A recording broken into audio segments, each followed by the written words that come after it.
하나님 말씀 마태복음 10장 24절에서 마지막 42절까지 교독하겠습니다. 제자가 그 선생보다 또는 종이 그 상전보다 높지 못하나니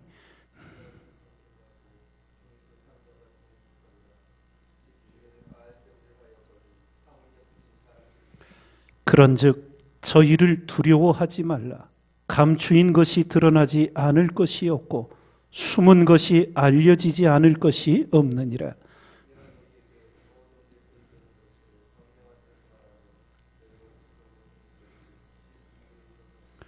몸은 죽여도 영혼은 능히 죽이지 못하는 자들을 두려워하지 말고 오직 몸과 영혼을 능히 지옥에 멸하시는 자를 두려워하라.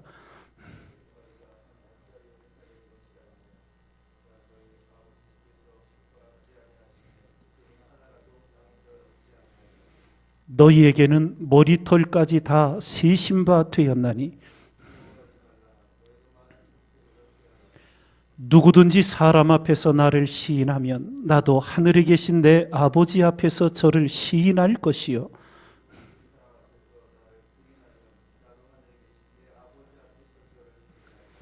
내가 세상에 화평을 주러 온 줄로 생각지 말라. 화평이 아니요 검을 주러 왔노라.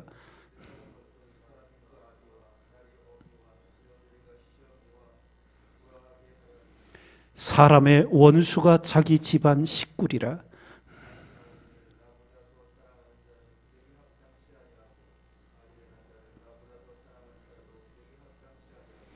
또 자기 십자가를 지고 나를 쫓지 않는 자도 내게 합당치 아니하니라.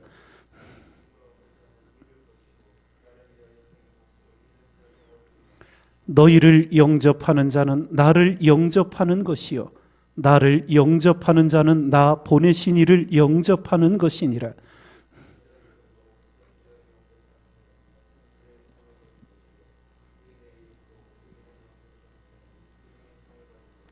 함께 읽습니다.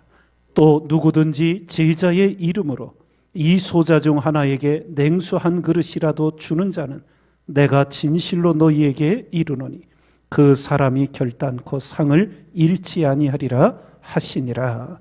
아멘.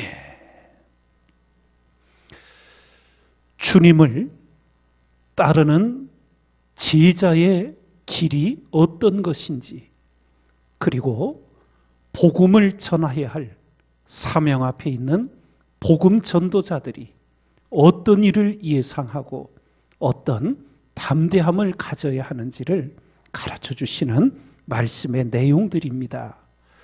먼저 오늘 말씀 속에서 주님은 세속의 권력자들을 두려워하지 말라 하셨습니다. 몸은 죽일 수 있지만 영혼을 죽일 수 없는 자들을 두려워하지 말고 몸과 영혼을 함께 멸하시는 하나님만을 두려워하라고 교훈하여 주시고 가르쳐 주십니다.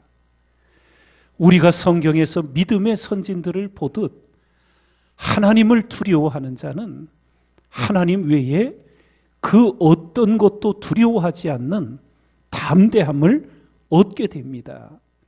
그런데 하나님을 두려워하지 않는 자들, 그들은 세상의 모든 것들로 염려와 두려움에 사로잡히게 됩니다. 성경은 우리에게 귀한 진리를 가르쳐 주신 것이 있어요.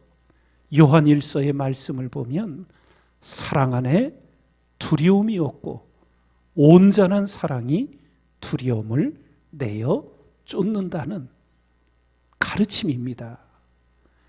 우리가 하나님을 진정으로 사랑하게 될 때 우리 속에 하나님의 마음이 부어져서 잃어버린 자들에 대한 진정한 주님의 사랑이 우리 안에 역사하여 흘러갈 때 우리는 세속의 권력을 두려워하지 않게 되는 담대함을, 평안을 얻게 되는 줄 믿습니다. 영국의 토프트라는 선교사님이 계셨는데 그분이 일생에 선교를 마치고 하나님께 부름받았을 때 그의 묘지에 묘비명이 이렇게 새겨졌습니다. 그는 그리스도와 함께 있다.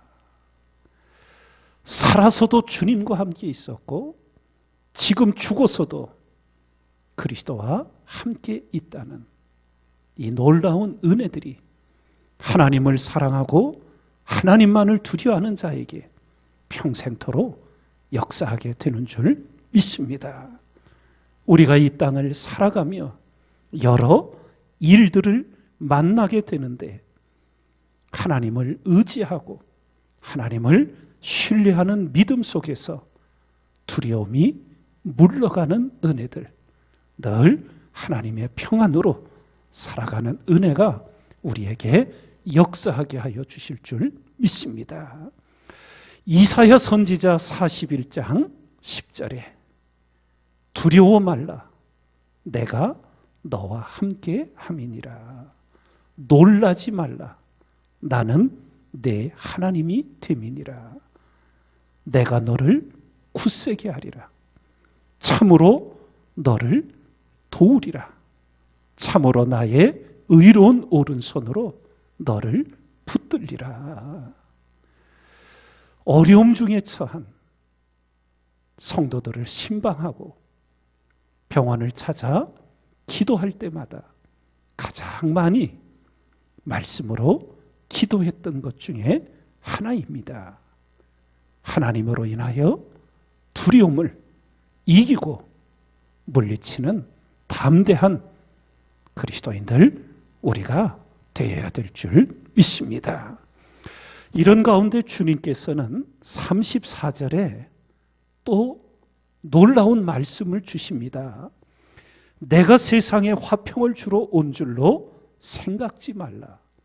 화평이 아니요 검을 주러 왔노라. 주님은 평화의 왕이십니다. 그런데 이게 도대체 무슨 말씀입니까? 그것은 바로 세상은 복음을 대적할 수밖에 없기 때문에 그렇습니다. 선이 악과 타협할 수 없기 때문에 주님을 따르고 선을 따르고 복음을 따르는 데는 이런 검의 위협, 어려움, 핍박이 있을 것을 가르쳐 주시는 거예요. 그런 가운데 특별히 집안 식구가 내 원수리라. 주님을 믿지 않게 되면 결국 세상의 논리와 생각을 가지고 복음을 핍박하게 되어 있는 원리지요.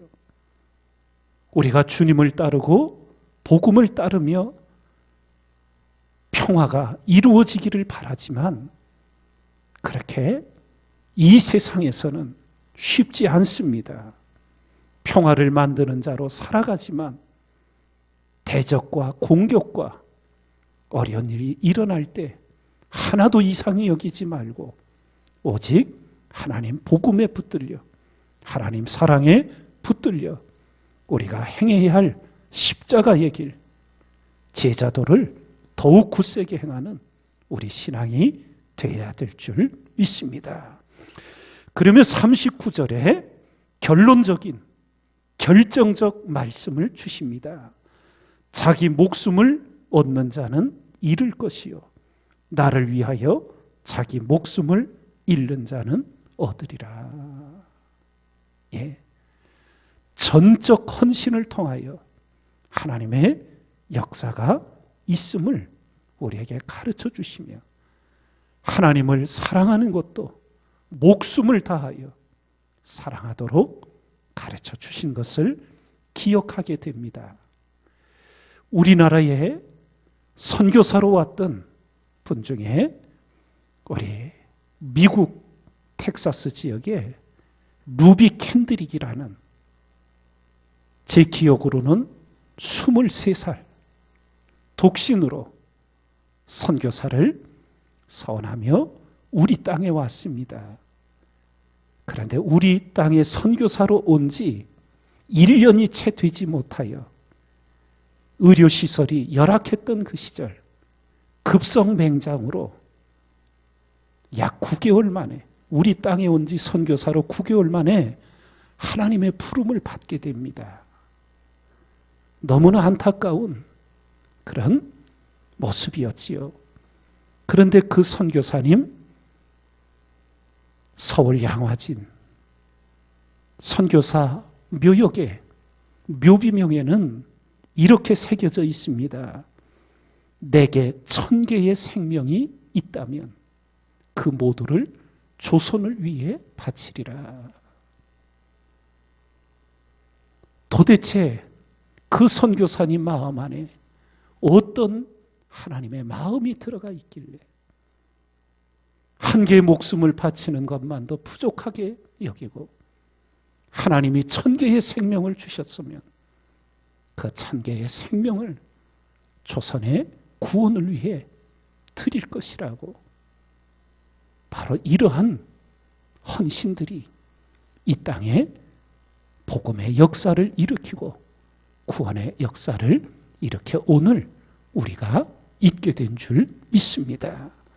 사순절기 새벽제단을 깨어 십자가를 마음에 품고 기도드리면서 자기 목숨을 얻는 자는 잃을 것이요 나를 위하여 자기 목숨을 잃는 자는 얻으리라.